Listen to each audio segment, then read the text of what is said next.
Merci au comité donc du bureau de l'ASMEDIAN de m'avoir invité à participer à cette session qui me tient à cœur. Et donc on m'a chargé de parler de la micronutrition, des actualités dans la prise en charge de l'obésité. Donc vous savez très bien que l'obésité, elle est multifactorielle.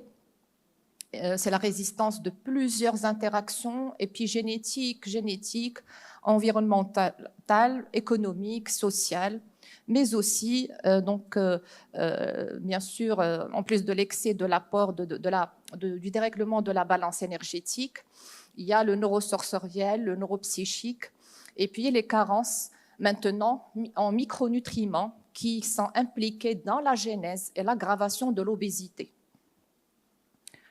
Donc, les actions thérapeutiques vont viser en fait ces causes et la prise en charge justement micronutritionnelle va essentiellement se focaliser sur la correction des carences de micronutriments qui participent à l'apparition, l'aggravation des complications de l'obésité et qui va aussi, comme on va le voir, agir sur le psychosensoriel.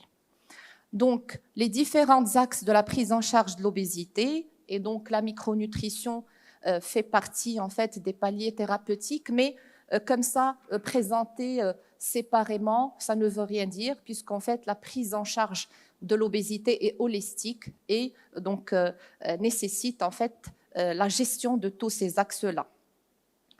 Donc la micronutrition est obligatoire maintenant, donc elle fait partie intégrante dès la prescription diététique en macronutriments, parce qu'en fait, dès la consultation ou les bilans, on trouve des déficits en micronutriments qui sont favorisés par le climat d'acidité qu'ont les obèses, par le climat de stress oxydatif et d'inflammation qui concourt à la diminution de l'absorption et l'assimilation de plusieurs micronutriments. Donc la prise en charge diététique, en fait, on peut dire qu'il y a autant de diètes que de médecins endocrino-nutritionnistes et autant de diètes que de patients, parce qu'on a vu, en fait, il y a plusieurs phénotypes et chacun est particulier. Mais en ce qui concerne la prise en charge micronutritionnelle, elle est codifiée, donc par rapport à la prescription diététique en macronutriments. Donc maintenant, la stratégie actuelle va comporter les éléments que vous voyez devant vous. Ça commence par dresser un bilan micronutritionnel précis, la substitution des carences en micronutriments. Et puis, comme cible thérapeutique en micronutrition, on va viser essentiellement la réduction du stress oxydatif, la correction de l'insulinorésistance et en fait la neuropsycho-obésité ou la correction des neurotransmetteurs. En ce qui concerne le bilan nutritionnel, donc la clinique reste primordiale. Donc on va chercher les carences que vous connaissez tous. On ne va pas faire le cours de l'évaluation de l'état nutritionnel. Donc on est entre experts. Mais il y a des bilans maintenant qui sont en fait qui sont le SMIC, qui est le minimum demandé quand vous voulez dresser un bilan micronutritionnel précis. Donc il faudra demander la ferritine, la saturation en transférine. Donc, c'est essentiellement pour les carences en fer, mais pas que, parce que le fer, on va voir, c'est un cofacteur essentiel pour les neurotransmetteurs. Donc, si on a un dérèglement, il faut viser en micronutrition la substitution, en fait, pour favoriser la synthèse des neurotransmetteurs, le calcium, l'iode et la vitamine D, le magnésium érythrocytaire, le sélénium, la vitamine A, les hormones thyroïdiennes, la CRP. En fait, la CRP, c'est pour évaluer le degré d'inflammation systémique pour favoriser en fait l'apport en micronutriments qui vont réduire le stress oxydant et l'inflammation. Le test OMA et QICI qui vont à eux évaluer l'insulinorésistance et on va voir en fait qui vont nous pousser ou nous encourager à prescrire des supplémentations qui viseraient à réduire l'insulinorésistance et surtout le profil des acides gras, très important. Donc, en fait, le rapport triglycérides sur HDL, les anticorps anti-LDL oxydés qui vont donner, c'est un paramètre qui est fiable pour évaluer le stress oxydant. et la peau B et la peau A par rapport aux complications ou l'inflammation endothéliale. Le dosage des neurotransmetteurs, c'est essentiellement les métabolites de l'adré, la noradré, la dopamine dans les urines que vous avez l'habitude de demander, et puis le profil microbiote. Alors, pour précision, donc en fait, la prescription de probiotiques fait partie maintenant de la prise en charge micronutritionnelle. Je ne vais pas en parler puisqu'il y aura une session ou une conférence qui va parler de ça. Donc, un bilan en fait ou une méthode d'exploration qui peut substituer à tous ces bilans-là, c'est l'oligoscan qui permet, c'est un appareil donc plus ou moins fiable en fait et qui permet d'avoir une idée sur la concentration et les déficits en oligo-éléments, en micronutriments et en métaux lourds, donc facile, faisable en ambulatoire, et en fait il utilise la technique de spectrophotométrie pour dresser en fait ceci. Vous voyez après en fait ce bilan qu'il faudra demander pour les recommandations du bilan soi-disant exhaustif en nutrition, en micronutrition, surtout pour les patients obèses candidats à la chirurgie bariatrique, se voit un peu pauvre. Regardez devant vous les recommandations. Donc en fait, on nous demande de juste doser la vitamine D, vitamine B1, B9 et B12, etc. Donc c'est insuffisant. Maintenant, en domaine de prise en charge micronutritionnelle, il faut élargir les dosages afin de viser en fait pour corriger les différentes anomalies déjà citées.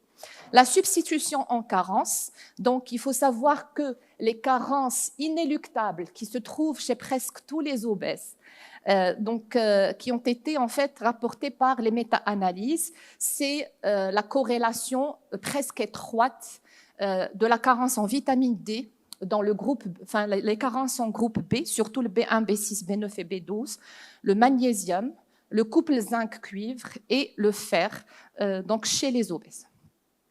Alors, en ce qui concerne la vitamine D, donc c'est une vitamine qui est associée à la régulation du poids et du métabolisme. Vous n'êtes pas sans le savoir. Donc, son rôle n'est pas limité à son rôle osseux. Donc, elle rentre dans elle a des récepteurs au niveau hypothalamique et on a vu que les carences en vitamine D perturbent donc le fonctionnement des centres hypothalamiques de faim. Et donc, elle rentre directement, elle agit sur la sensation d'appétit, de faim et de satiété. Donc, dans le métabolisme adipocytaire, le stockage de l'adipocyte et dans l'inflammation, dans l'insulinosensibilité et la dépense énergétique. Donc, une grosse méta-analyse en 2023 a montré une corrélation inverse constante entre l'IMC et les niveaux sériques de vitamine D. Donc c'est une relation qui est inverse et a conclu que chaque augmentation d'1 kg par mètre carré à l'IMC est accompagnée d'une réduction de 1,15 nanomol par litre de vitamine D. Comment on explique ça? C'est essentiellement par la séquestration osseuse. Vous savez très bien que la vitamine D est lipophile et elle se trouve piégée au niveau du tissu adipeux qui est en excès chez les obèses. La réduction de la synthèse cutanée parce qu'ils ont tendance à s'isoler socialement, donc l'exposition au UVB. Et la dilution volumique, un patient obèse, plus l'obésité est morbide, plus on a une hypervolémie par dilution et plus on a un problème d'absorption de la vitamine D. Et puis, le climat d'inflammation chronique et d'acidose qui accompagne les obèses, surtout quand on a une obésité abdominale et s'accompagne avec un défaut d'absorption malgré des apports adéquats. Donc, en fait, l'impact de la supplémentation en vitamine D sur toutes les méta-analyses depuis 2019, jusqu'alors, montre que la supplémentation en vitamine D s'accompagne favorise la perte pondérale, l'amélioration des paramètres OMA et QICI. Donc, ça permet de réduire l'insulinorésistance pour les deux groupes, en fait, par rapport au placebo. Les ressources alimentaires en vitamine D, c'est essentiellement... En fait, moi, je ne vais pas m'attarder, ça, c'est sous le doigt, vous pouvez la voir. Mais en fait, j'ai fait exprès de montrer les photos parce qu'à la fin, on va en fait donner des conseils par rapport aux aliments qui vont regrouper la majorité des micronutriments dont on va parler. Le jaune d'œuf et le poisson gras qui sort de ça. Alors, quand on veut supplémenter, la question, est-ce que je prescris chez un obèse les mégadoses ou bien les petites doses fractionnées? C'est ça la grande question. Donc, quand on voit les recommandations en rhumatologie, donc on a en fait le choix entre la prise quotidienne, la prise hebdomadaire et puis bi-hebdomadaire ou mensuelle. Mais quand vous avez une obésité, même en fait, il y a même des recommandations pour le diabétique non très obèse, diabétique non obèse ou obèse. Mais quand vous avez une obésité, donc le CERDEN conseille, donc c'est le groupe d'études de nutrithérapie européen qui siège en Belgique, à Bruxelles, donc conseille cette posologie. Donc il faut donner de fortes doses, entre 4 000 et 6 000 par jour, ou bien 50 000 unités par semaine pour atteindre les doses recommandées. En ce qui concerne le deuxième groupe de vitamines qui se voit carencé chez le diabétique, donc vous avez en fait le groupe B, et ce groupe-là est très important pour en fait le métabolisme des glucides, des lipides et des protéines, parce que ce sont des cofacteurs qui rentrent dans toutes les réactions presque métaboliques qui existent et qui sont impliqués dans la production et la consommation de l'énergie. Donc, une carence va perturber l'ensemble des métabolismes essentiels qui existent. En plus, la B6 et la B3, c'est des cofacteurs directs qui sont impliqués dans la synthèse et la sécrétion des neurotransmetteurs hypothalamiques et qui gèrent l'appétit et l'humeur.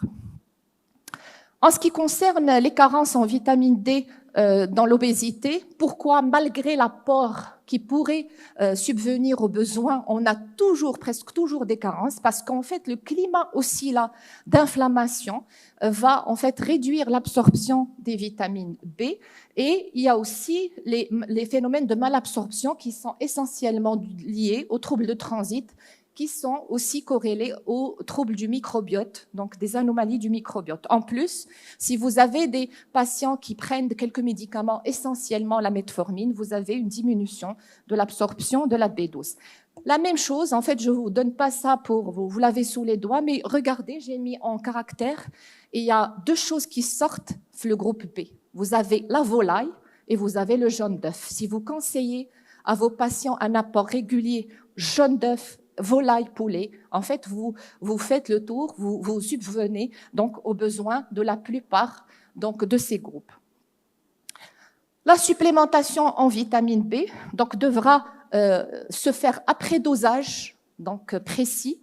Et puis, il faut toujours, dans le choix de vos médicaments de supplémentation, choisir les formes actives méthylées. Donc, il faut lire sur la pancarte, sur le prospectus ou sur la définition du produit, le méthylcobalamine pour la B12 et le méthylfolate pour la B9. C'est les plus efficaces chez l'obèse. Et privilégier, bien sûr, les suppléments qui contiennent la plupart de ce groupe.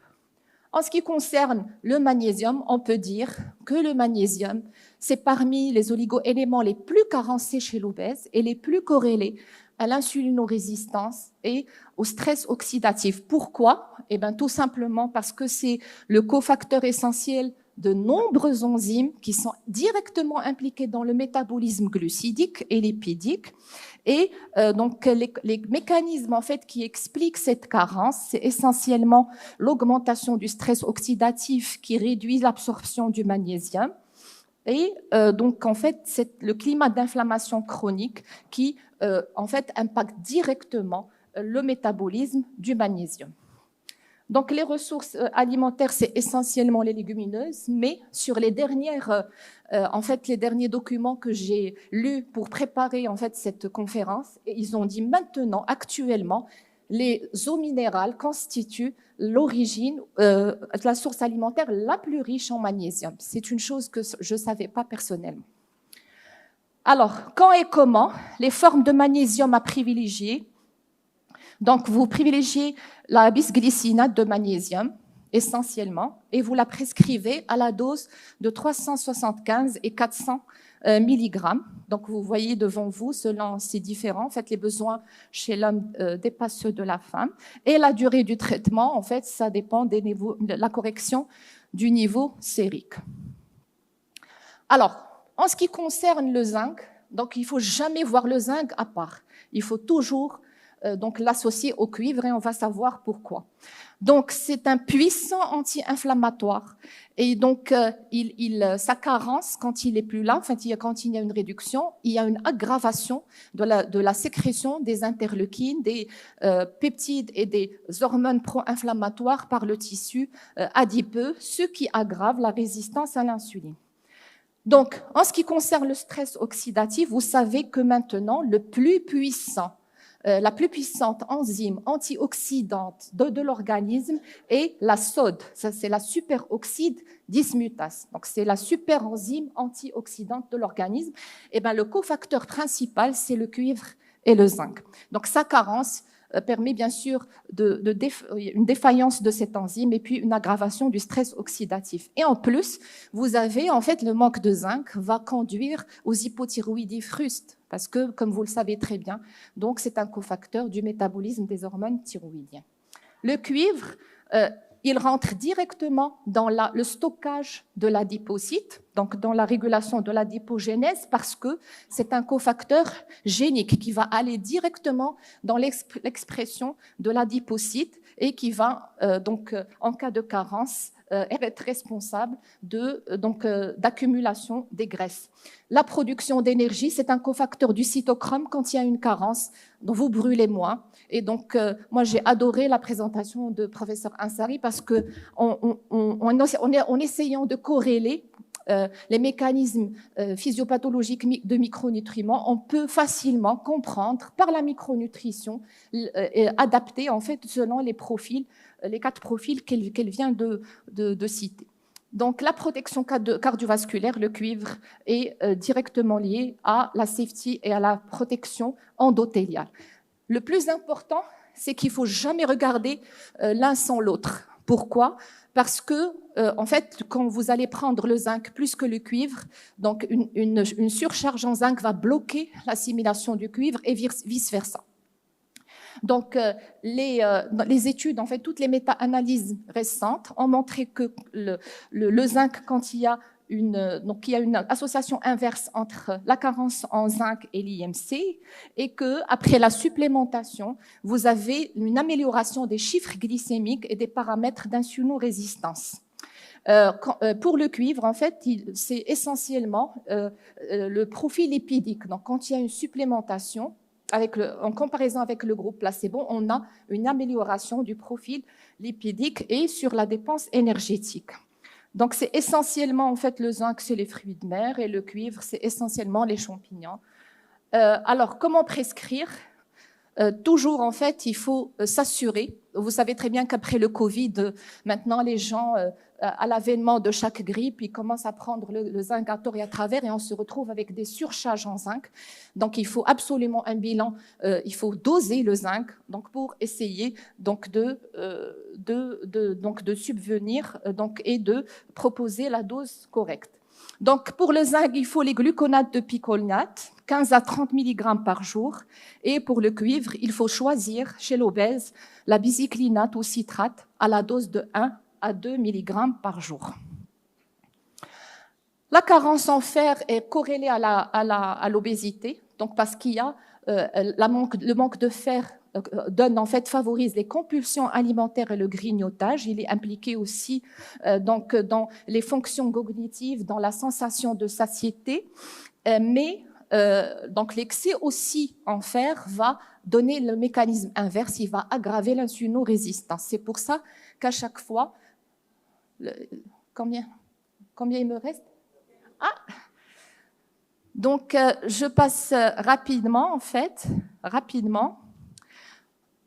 Je suis désolée. Alors moi, je voulais insister, sur une chose très importante. Donc, c'est les antioxydants. Et maintenant, il y a les publications concernant le thé vert, donc obésité et thé vert, parce qu'il est très riche en polyphénols. Et les polyphénols ont un pouvoir antioxydant donc extraordinaire. Le chrome, donc, c'est un cofacteur donc, de l'insulinorésistance qui permet de réduire l'insulinorésistance et le stockage donc des graisses. Et il faut le prescrire si jamais il y a carence chez l'obèse au-dessus de 500 mg. Or, la dose normale, quand on a une insulinorésistance sans obésité, vous pouvez les prescrire entre 200 et 400. Alors, on finit juste par les cofacteurs, s'il vous plaît. Je suis désolée. Les cofacteurs impliqués dans la micronutrition, juste pour qu'on puisse parler de ça. Alors, les cofacteurs qui sont incriminés dans la stigmatisation dont a parlé le professeur Ansari tout à l'heure, c'est essentiellement le tryptophane et la sérotonine.